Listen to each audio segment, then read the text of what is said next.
नमस्कार, मैं अपूर्वा। आप देख रहे हैं यूथ इंडिया। आइए नजर डालते हैं आज के कुछ खास खबर की ओर। अनंत राधिका का दूसरा प्री वेडिंग सेलिब्रेशन 28 से 30 मई को साउथ फ्रांस में क्रूज शिप पर होंगे फंक्शन। शादी मुंबई में ही होगी। मुकेश अंबानी के बेटे अनंत अंबानी का दूसरा प्री वेडिंग सेलिब्रेशन 28 से 30 मई के बीच होगा। अंबानी परिवार 28 से 30 मई के बीच साउथ फ्रांस में समुद्र के बीच क्रूज शिप पर दूसरा प्री वेडिंग फंक्शन आयोजित करेगा। इससे पहले खबरें आई थी कि अप्रैल लास्ट में अनंत और राधिका का दूसरा प्री वेडिंग सेलिब्रेशन रखा गया है। ये महज एक अफवाह थी। खबरें ये भी थी कि अनंत और राधिका की शादी लंदन में होगी। हालांकि ये बात भी गलत निकली। शादी कहीं और नहीं बल्कि मुंबई में ही होगी। पहले ये कहा गया था कि अनंत राधिका की शादी लंदन के लग्जरी होटल स्टोक पार्क में होगी। उसके बाद ये कहा गया कि अप्रैल लास्ट यानी 28 से 30 तारीख के बीच सेकंड प्री वेडिंग सेलिब्रेशन होगा। सेकंड प्री वेडिंग सेलिब्रेशन में अंबानी फैमिली से जुड़े क्लोज लोग ही पहुंचेंगे।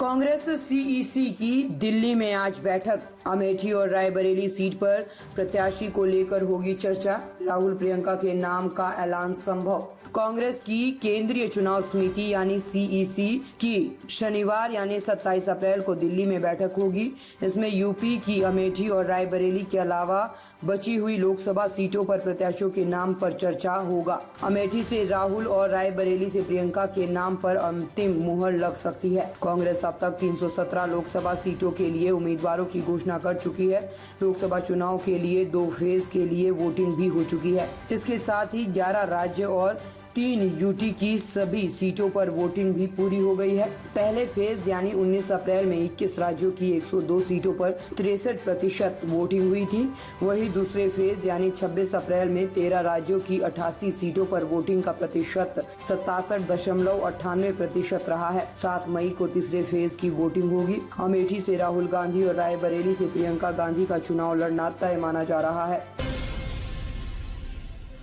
बाहुबली धनंजय सिंह की जेल बदली। एम्बुलेंस से ले गए। जौनपुर से बरेली शिफ्ट किया जा रहा।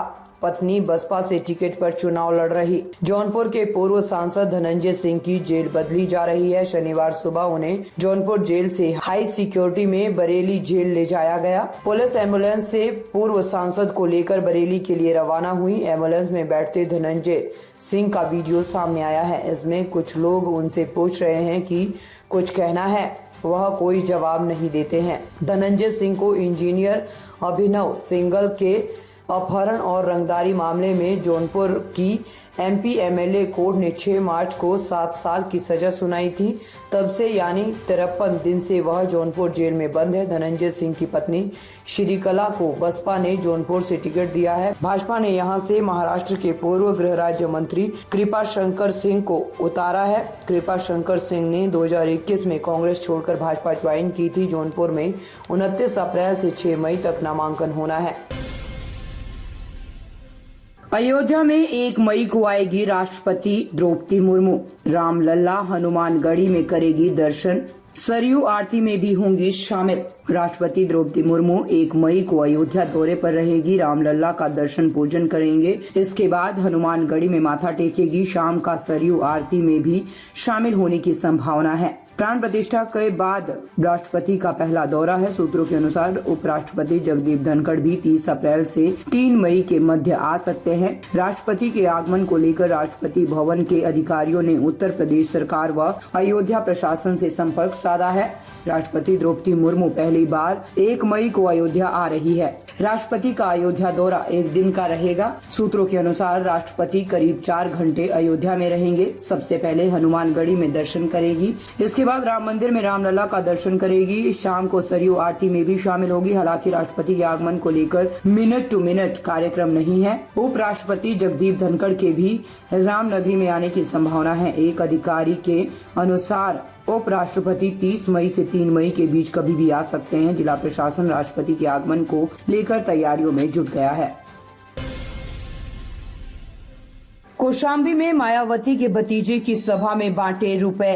वीडियो सामने आने के बाद बसपा जिलाध्यक्ष समेत 3 पर मुकदमा। बसपा के नेशनल कोऑर्डिनेटर और मायावती के भतीजे आकाश आनंद की कौशाम्बी के मूरतगंज में शुक्रवार को रैली हुई। इस रैली का एक वीडियो भी सामने आया। इसमें एक युवक लोगों को पैसे बांटता नजर आ रहा है। इस वीडियो पर संज्ञान लेते हुए संदीपन घाट थाना पुलिस ने आचार संहिता उल्लंघन के मामले में बसपा जिलाध्यक्ष समेत 3 नामजद और अज्ञात के खिलाफ मुकदमा दर्ज किया है। आकाश आनंद बसपा प्रत्याशी शुभ नारायण गौतम के पक्ष में रैली करने चैल तहसील के मूरतगंज पहुंचे थे। गौतम ने बताया कि जनसभा के दौरान रुपए बांटने से जुड़े वीडियो की ना तो उनको जानकारी है, ना ही उनका इससे कुछ लेना देना है, इसलिए वीडियो को लेकर वह कुछ नहीं कह सकते हैं। वीडियो में दिख रहा है कि एक युवक रैली से थोड़ी दूर एक बाग में लोगों को 500 के नोट और गड्डियां